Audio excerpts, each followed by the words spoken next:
Hello and welcome to Good Deeds. I'm Mark Crosby of Quincy Access Television. Good Deeds, the Norfolk County Registry of Deeds, is a program that helps you to stay informed with your registry. Joining me, as in programs past, is the Register of Deeds. That would be Bill O'Donnell. Bill, always a pleasure to have these chats, to welcome you into the QATV studio.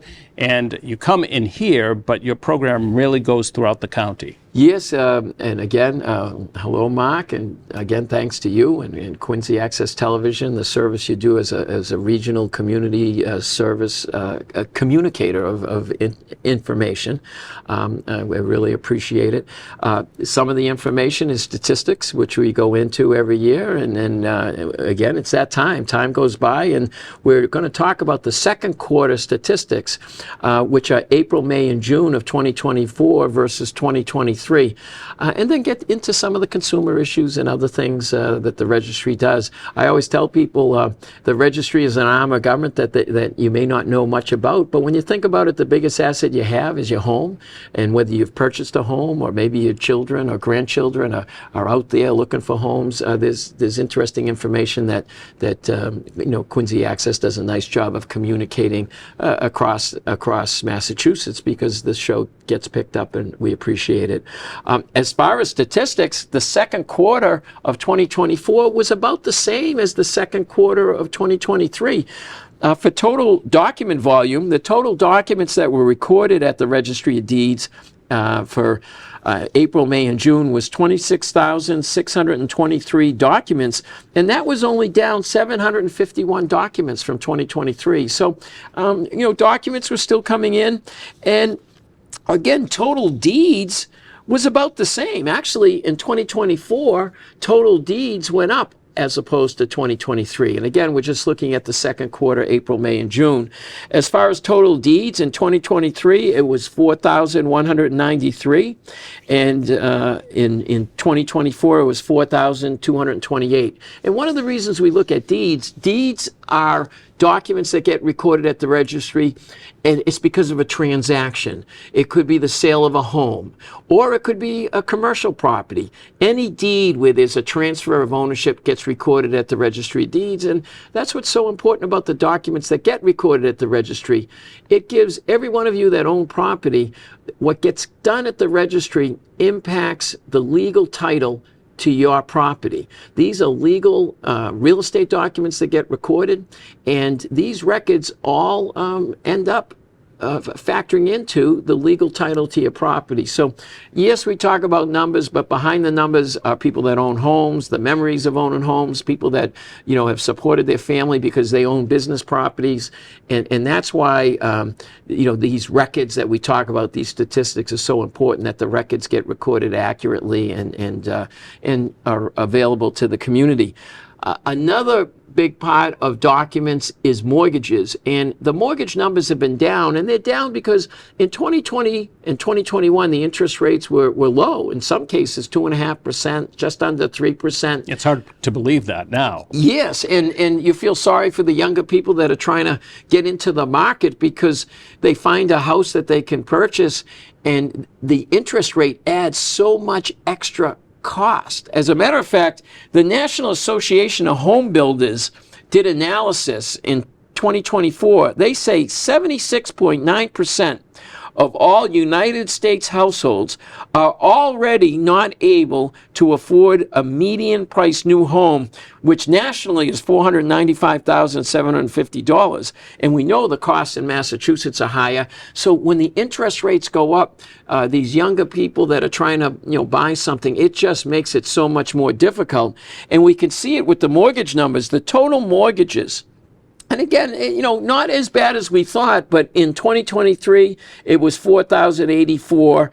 In 2024, it was 4,025, down 1%. But we've seen numbers much, much higher than that. It's because the interest rates are relatively high, and people either are not refinancing, or, the ones that would maybe like to sell their house and move up, they don't want to incur all these costs, especially with the high mortgage rates. I've heard stories about would-be first-time home buyers that are still living at home with their parents because they can't afford a home. Oh, yeah, no, I can't afford a mortgage. no, and you have to save your money. I mean, it used to be you could rent and still save your money, but even, the demands of rental housing in this region are high, and so yes, some people have to, really have to move into a home just to save some money, and make a go of it, so to speak.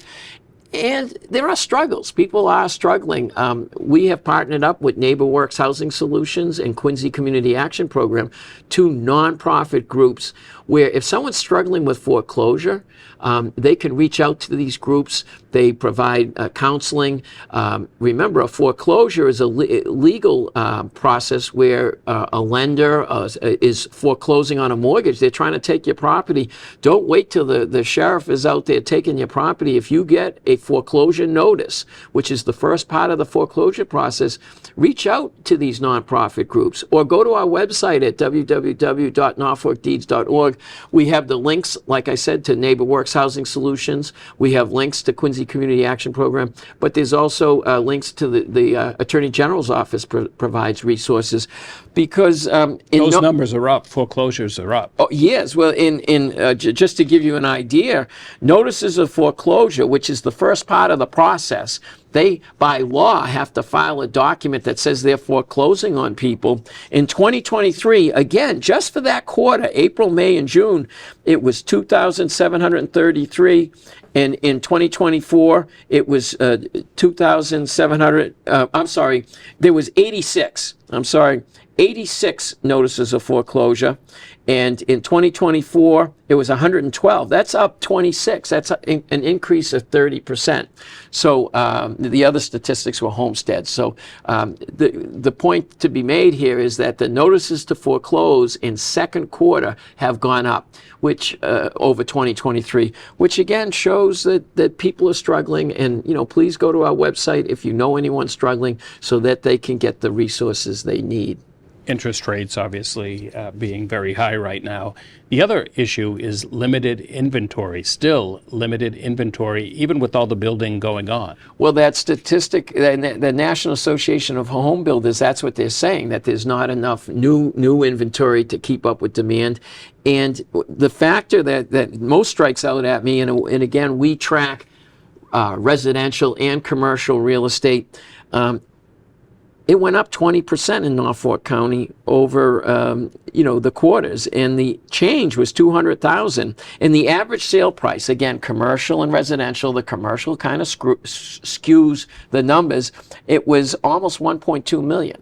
Now, that doesn't mean it in every community, but what the trend is, because of the lack of inventory, there's still demand for housing. The demand for housing exceeds the inventory, and that's where you see a drive. Even now, maybe you don't see as many people competing for that one property, but I've heard there's still at times 5 or 6 buyers competing for a property, which means prices, as is shown here, are going to go up.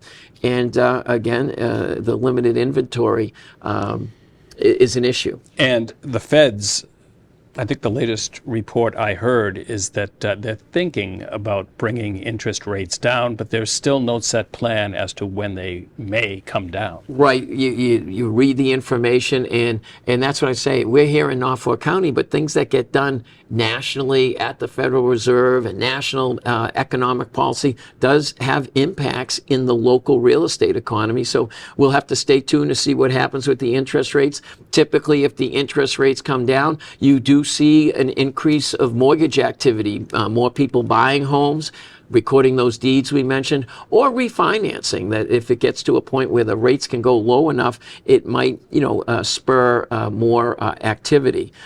One thing people should do if you do own a home is we have certain consumer issues we deal with at the registry. The Homestead Act, you can go on our website and get information about the homestead, but it's a 1 or 2 page document which in essence protects the principal residence. If you own a home, I think by training I'm an attorney, 9.9 out of 10 attorneys would tell you to record a homestead at the registry to make sure that your home properties are protected, that your home is protected from things like a forced sale or some litigation you might get involved in. So I think it's always good to take advantage of that. It's automatic. There's an amount that's automatic, but you can go above that amount, and that's what you encourage people to do. Yes, thank you, local legislators. For the first time in Massachusetts history, there's an automatic homestead. It's only $125,000, and it gets a portion depending on who's owning the property. But the homestead, if it's a written homestead and it gets recorded, it used to be $300,000. It's up to $500,000. But there's also other protections within the statute where if it's a written, you can take advantage of those protections if it's a written homestead, and that's really good. And again, we've been seeing there's a lot of commercials out there about protecting your property. And again, I keep mentioning that, you want, at the registry, these are your records, the consumer's records, and the title to your house needs to be protected. We have a consumer notification service at the Norfolk Registry of Deeds. We were the first registry in Massachusetts to do it for Norfolk County residents, and it's a free service. So, and the reason we did it is even back a few years, the FBI, Federal Bureau of Investigation, was saying one of the fastest growing white collar crimes was property and mortgage fraud. And I always point this out because, I've signed up and my spouse has signed up. We get email notices, and my name's William Patrick O'Donnell, but I could get an email notice of William P. O'Donnell, but it's someone from Quincy. I'm from Norwood. Or it could be William J. O'Donnell from Braintree, but I'm William P. O'Donnell. But there could be a time when I get that email notice and I look it up and I go, wait a minute, that's William P. O'Donnell, but that's the deed to my house, and I checked with my wife. We didn't sign that document. Or money was borrowed, and it was a mortgage recorded, and an equity line was recorded, but we didn't sign it. Now, we didn't prevent the fraud, but now we can get on it right away. We have links at our website to, state and federal law enforcement. And the good news is, again, thank you, local legislators. They've passed laws that said a fraudulent deed does not convey good title. But it causes problems. And, when my parents bought a house, they didn't have to worry about the title to their property. They just, down the line, you sold it. Now you have to take proactive steps because of the bad actors that are out there. And, I worked as an assistant district attorney for then District Attorney Bill Delahunt. It's just much more enhanced, all the scams and things that are going on. So, I would, if you are thinking of signing up for our consumer notification service, you can do it online at our website, www.norfolkdeeds.org. It's just that it gives the person a notification. Yes, it doesn't prevent the fraud, but you get a notification and you just check. It may have nothing to do with you, and that's great. But the one time it does, that you have to take steps to protect your property. Even though that statute, it's not a fraudulent, it doesn't convey good title. And I think people have a sense, if your credit cards have been compromised, it's kind of challenging to get that straightened out. Well, your house is a big asset. You're going to have to take steps, not just with law enforcement, but you probably have to, get an attorney just to get things straightened out.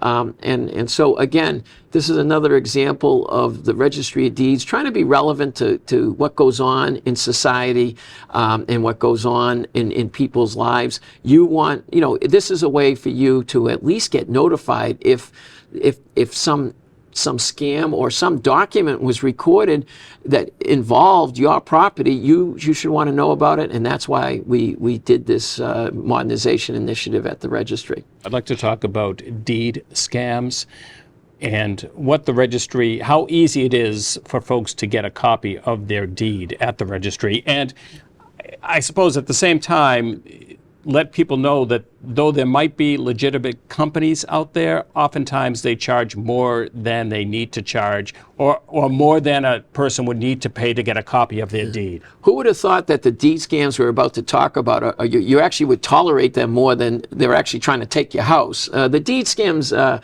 Mark is talking about is these solicitations. Now, these solicitations have been deemed legal, and even though they've been deemed legal, the Attorney General's office has been involved, Secretary of State Calvin's office has been involved. They have put out consumer alerts because these companies solicit people.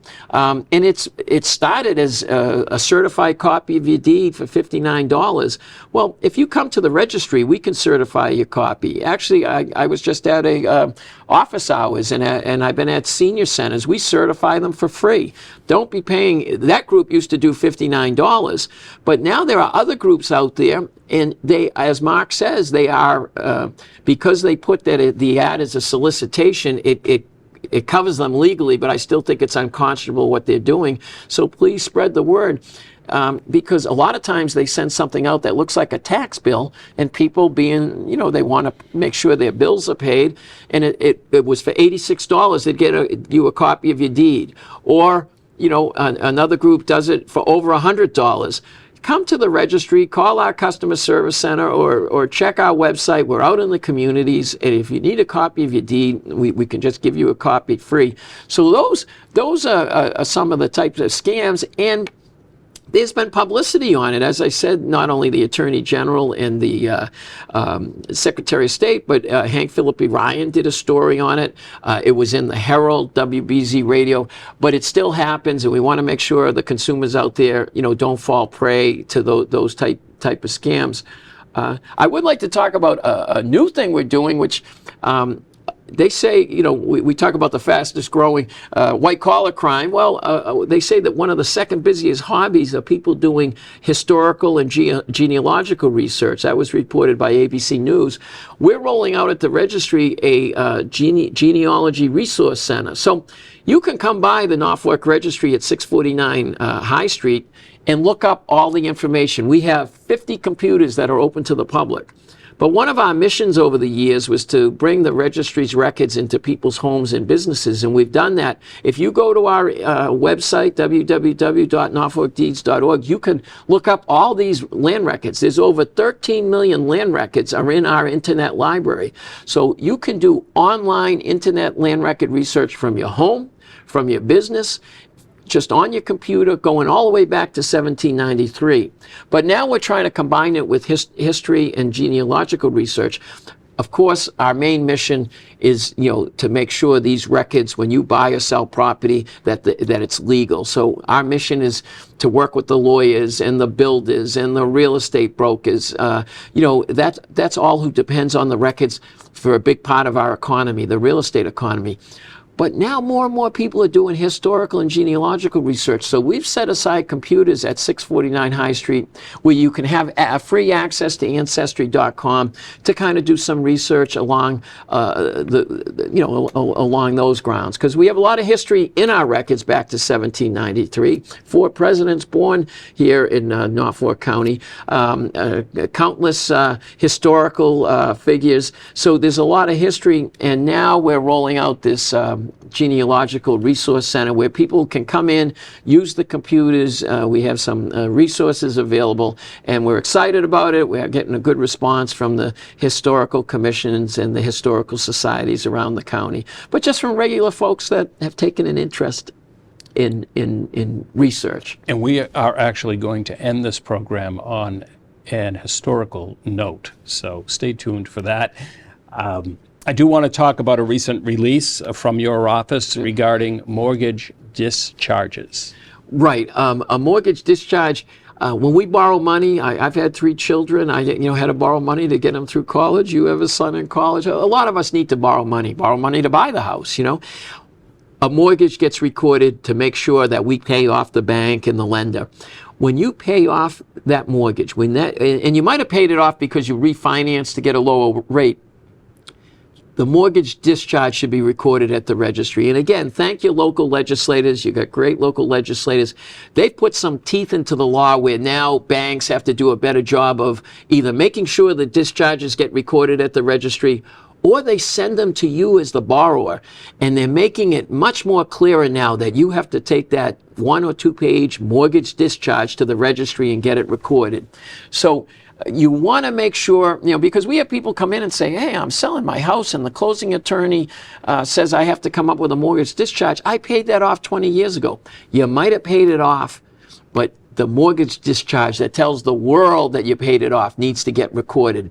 And the good news is, again, on our website, www.norfolkdeeds.org, we've put a section out there, where has my bank gone? If you have good community banks, you can go right down there, get good customer service. But a lot of banks have merged. Some people forget in the 1990s, some banks went out of business. Those state and federal contact information will allow you to track down where your bank has gone so you can get a mortgage discharge. And I do have a number here, 1-800-495-2265. Yes, and as I said, you can go to our website, and it links to the state and the federal contact information. And again, this is part of all the documentation that gets recorded at the registry. So it's important for you as the consumer, and it has an effect on you as a consumer. So you want to make sure that mortgage discharge gets recorded. And believe me, I have a great staff. There's no I in team. We make sure these documents, these are legal documents. We try to make sure we know they're being recorded accurately. We have some responsibility. These are legal documents. There are state laws as to what documents can be recorded, what the format of the documents are, when the documents can be recorded. And to show you how busy it is, just recently, I pride myself and my staff that we've modernized the Registry of Deeds. We have technology, we have modernization initiatives, but we still print the books the old-fashioned way. And when I started, we were in book 17,000. We just put on book 41,500. So, there are all kinds of documents in each of these books, but all this information is online.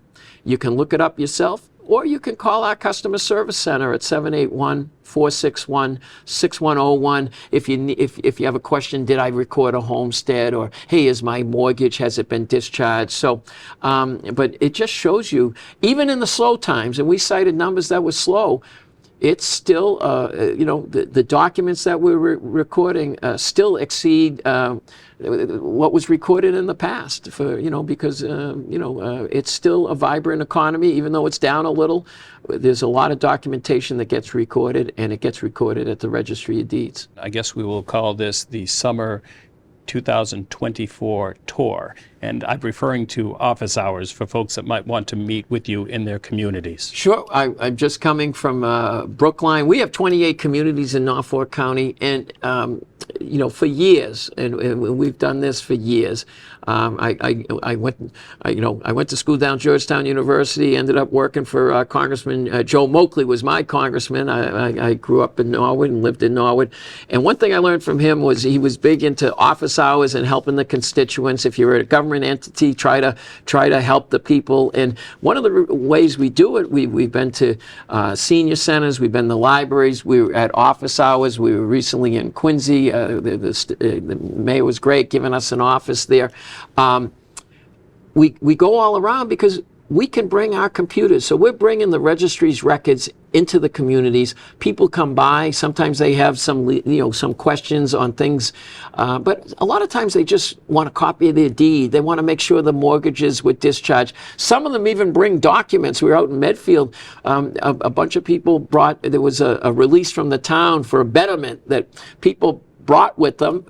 We could just take it back to the registry and record it, So people sometimes have their discharges, and we save them a trip to Dedham. Now, I mean, again, you're welcome to come by Dedham at 649 High Street. But there are 28 communities. We go, from Cohasset through Quincy over to Brookline, down to Bellingham and Rentham, and it just saves people. We try to be.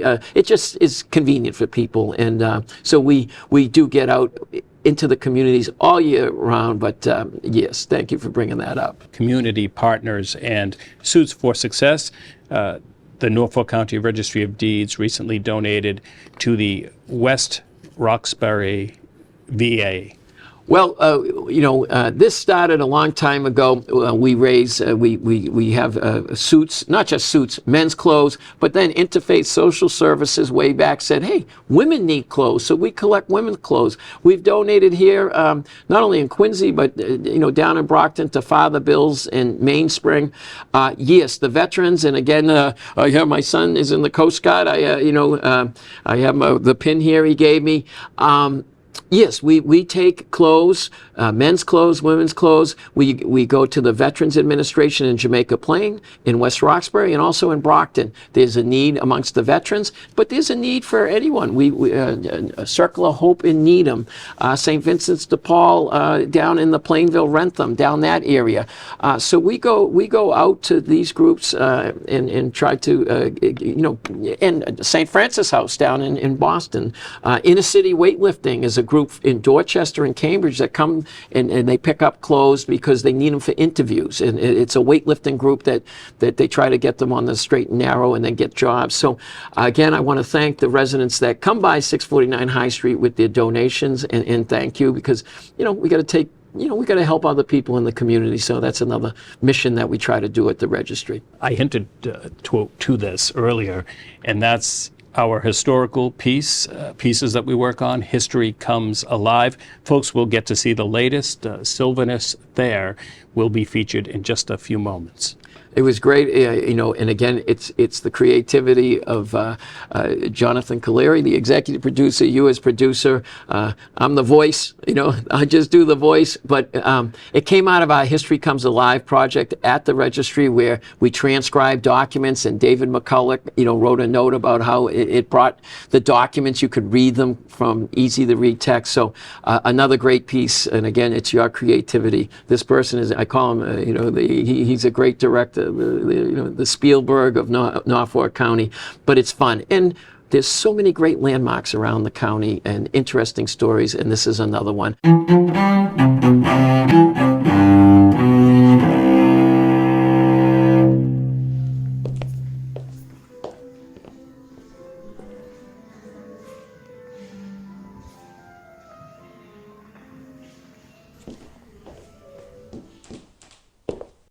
Sylvanus Thayer was born in Braintree in 1785, the son of Braintree farmers.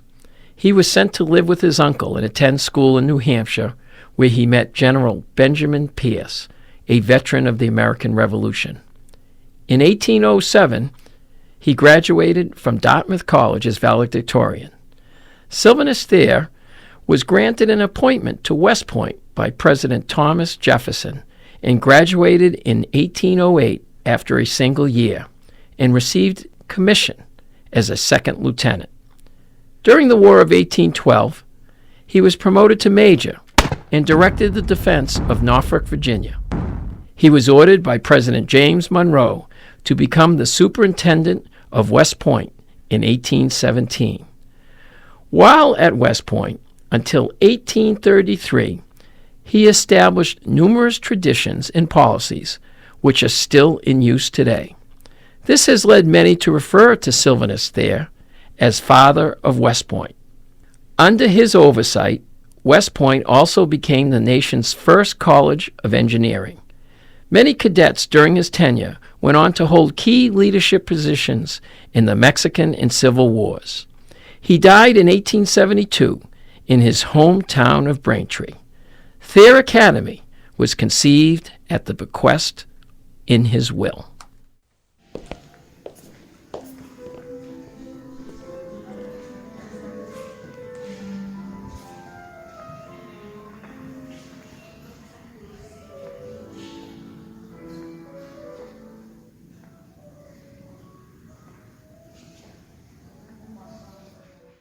These pieces and the longer versions of some of these pieces are gaining a lot of momentum to the point that people are actually from other communities in Norfolk County are actually requesting that we visit their sites. I love history, and again, there's a lot of history at the registry, and this has just been an outgrowth of our, as I said, our History Comes Alive project, where, Franklin, in the town of Franklin, people don't realize that was the first public library, and Ben Franklin donated books, and they reached out, and you did a great job, a great piece there. We've done pieces, there are bells in the Norwood Town Hall that get played. There is a revolutionary tavern in Avon, the Blanchard Tavern, and Olmsted. He was the father of landscape architecture, not just around here, but across the country lived in Brookline. So, and we've been doing pieces about that are in the works for Abigail Adams and the Fairbanks house, the oldest wooden timber framed house in America. So a lot of great history. It's and a lot more to come, I guess. More to come. And with that said, Bill, thank you for joining me here today. We will see you in the future. Great. Thank you very much, and thanks for watching.